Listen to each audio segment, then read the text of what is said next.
প্রিয় উদ্যোক্তা, আমরা আসছি হচ্ছে আমাদের উদ্যোক্তার কাছে। সেটা হচ্ছে, এটা হলো বড়াইগ্রাম থানার মধ্যে। এখানে আমরা দেখতে পাচ্ছেন একটা হচ্ছে শসার খুব সুন্দর প্লটে আছি। দেখতে পাচ্ছেন এখানে কতখানি জায়গা আছে দাদা? এখানে 30 শতক। এখানে 30 শতকে 25 শতক। 25 শতাংশের একটা প্লটে আছি, যেখানে দেখতে পাচ্ছেন হচ্ছে হাইব্রিড জাতের শসা লাগানো আছে। এখানে হচ্ছে আইস গ্রিনটা দিয়েছি আমরা, না আইস গ্রিনের সাথে অন্য কিছু আছে? না, শুধু আইস গ্রিন। আসেনি। আইস গ্রিন জাতের শসা দেখতে পাচ্ছেন। দেখেন শসার এখন কিন্তু বর্তমানে শসার বাজার সম্বন্ধে আপনাদের আইডিয়া আছে। আজকে হচ্ছে মার্চ মাসের হলো 3 তারিখ, না ভাইয়া?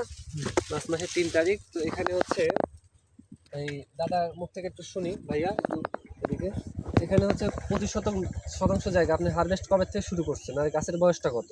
গাছের বয়স আজ 66 দিন। আজকে 66 দিন। কয়বার হারভেস্ট করছেন এই পর্যন্ত? হারভেস্টে এবার 3 বার করছি। আচ্ছা, গত হারভেস্টে গত গত গত হারভেস্টে কতগুলো তুলছেন, মানে কবে তুলছেন? গতকালকে আমি তুলছি 10 মণ। কত করে বাজার গেছে 10 মনে? 1800 টাকা দাম। 1800 টাকা দর। আর আবার কবে তোলা যাবে এগুলো? ফল তো আবার এই যে setting হয়ে গেছে। কালকে তোলা যাবে। কালকে তুলতে হবে। কালকে। কালকে আবার কতখানি তুলতে পারবেন? তা তো প্রথম মানে যখন 10 মণ তুলছে, কালকে 15 মণ অবশ্যই উঠবে। সাইজটা দেখেন আর কালারগুলো দেখেন। এটা হচ্ছে কিন্তু 65-66 দিন, মানে শীতকালে লাগানো। এখন কিন্তু খুবই সুন্দর একটা সাইজ হয়েছে। আমাদের এখানে আধুনিক পদ্ধতিতে কিভাবে চাষাবাদ করা হয় এবং এই যে এই প্যাটার্নের মাচা কত দূর থেকে কত দূর সাইজ, এবং হচ্ছে পরিচর্যা কিভাবে, কোন ওষুধ কখন দিতে হয়, এবং কিভাবে পরিচর্যা করতে হয়, কখন ব্রাঞ্চগুলো কাটিং দিতে হয়, এবং হচ্ছে তাও এখানে একটু ভুল আছে যে ব্রাঞ্চগুলো কাটিং করা হয় নাই।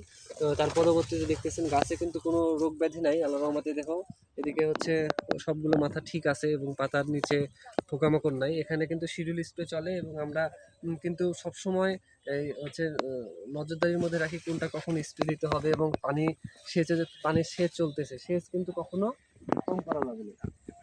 সেচ সেচ হচ্ছে আপনার যে ভিজাটা, এই যে এর বেশি শুকানো যাবে না, আবার পানি দিতে এই হবে। যে পানি দিয়ে দিচ্ছি, পানি দিয়ে তো হলো এই হচ্ছে আবার আমাদের তাহলে এবার টার্গেট আছে কেমন, এটা নিয়ে আপনি একটু আলোচনা করেন। মানে কিরকম আশাবাদী কেমন আপনি? আমাদের তা তো কমপক্ষে 3 লক্ষ। 3 লক্ষ। এই 25 শতাংশ জায়গা থেকে আমাদের কৃষক ভাই হচ্ছে 3 লক্ষ টাকা বিক্রি করা আশাবাদী আছে। তো আমরা দোয়া করি ইনশাল্লাহ যে সে হচ্ছে 3 লক্ষ টাকা বিক্রি করতে পারুক। তো এই দোয়া রেখে আজকে এ পর্যন্ত শেষ করতেছি। আমরা নেক্সট আরো ভিডিও আপনাদেরকে দিব।